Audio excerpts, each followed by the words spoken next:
Hello everyone, welcome to GTT channel. இந்த வீடியோவில் நம்ம பார்க்க போகிறது பேங்க் நிஃப்டி அண்ட் நிஃப்டி 50க்கான மார்ச் மந்தோட ஃபஸ்ட்டு வீக் ப்ரிவியூ தான். இதில் ஃபஸ்ட்டு நம்ம பேங்க் நிஃப்டி வீக்லி டைம் ஃப்ரேமில் எடுத்துக்கிட்டோம் அப்படின்னா 57,650 to 61,820 இந்த ஒரு ஜோன்லேயே தான் ரன் ஆகிட்டு இருப்பாங்க. நவம்பர் ஃபஸ்ட்டு வீக்கில் இருந்து இப்போ வரைக்கும் இந்த ரெண்டு பாயிண்ட்டையும் வீக்லி டைம் ஃப்ரேமில் கன்வின்சிங்காக ஒரு கிராஸ் அண்ட் க்ளோஸ் இப்போ வரைக்கும் கொடுக்கல.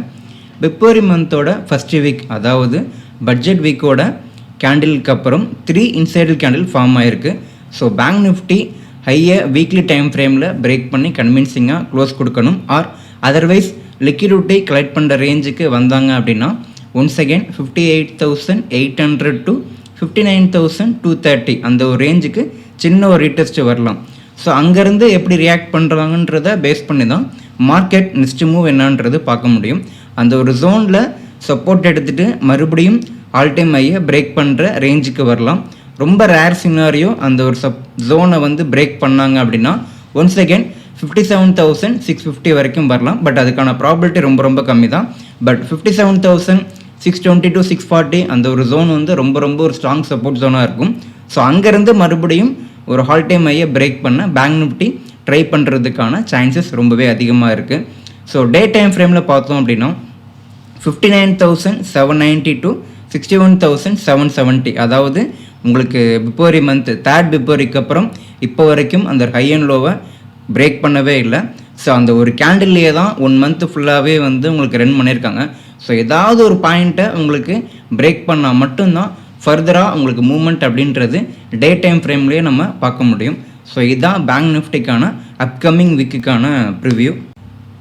நிஃப்டி 50 வீக்லி டைம் ஃப்ரேமில் 26,290 ஸ்ட்ராங் ரெசிஸ்டன்ஸ் 23rd செப்டம்பர் 2024 இருந்து ரிஜெக்ஷன் ஆன இடம். Once again last year November to டிசம்பர்லையும் பிரேக் பண்ண ட்ரை பண்ணாங்க, பட் முடியல. அங்கேருந்து செல்லிங் ப்ரெஷரில் 24,590 சப்போர்ட் எடுத்தாங்க. அதுக்கப்புறம் 1 மந்த்தாக 24,590 to 26,290 தான் ரன் ஆயிருக்காங்க. டே டைம் ஃப்ரேம்லையும் சேம் பாயிண்ட் தான், 24,590 to 26,290. ஸோ ஏதாவது ஒரு பாயிண்ட்டை ஃபர்தராக பிரேக் பண்ணால் மட்டும்தான் உங்களுக்கு நெக்ஸ்ட் மூவ் என்னன்றதே இருக்கும். அதர்வைஸ் பார்த்தீங்கன்னா உங்களுக்கு 24,590 to 26,290 இந்த ஒரு பாயிண்ட்டுக்குள்ளேயே மார்க்கெட் ரன் பண்ணுறதுக்கான ப்ராபபிலிட்டி அதிகமாக இருக்குது. பட் இதில் இப்போ நம்ம முக்கியமாக பார்க்க வேண்டிய விஷயம் என்ன அப்படின்னா, மூவிங் டே ஆவரேஜில் 200 டேஸில் பிரேக் பண்ணியிருக்காங்க வித் குட் வால்யூம். மண்டே எக்ஸ்பைரினால ஓஏ இம்பேக்ட் அதிகமாக இருக்கும். ஆல்ரெடி ஃப்ரைடேன்னு மென்ஷன் பண்ண மாதிரி ஓஏ டேட்டாவில் கால் ரைட்டர்ஸ் ஹியூஜாக பில்ட் ஆகியிருக்காங்க. ஸ்ட்ராங் ரெசிஸ்டன்ஸ் ரொம்ப கிளியராக இருக்குது, பட் சப்போர்ட் கிளியராக இல்லை. ஏன்னா மார்க்கெட்டில் இன்னும் புட் ரைடர்ஸ் அந்தளவுக்கு ஹியூஜாக வரல. மண்டேக்கு அப்புறம் சின்ன ஒரு கரெக்ஷன் ஒன்ஸ் அகெயின் 24,590 சப்போர்ட் வரைக்கும் மார்க்கெட் எக்ஸ்பெக்ட் பண்ணலாம்.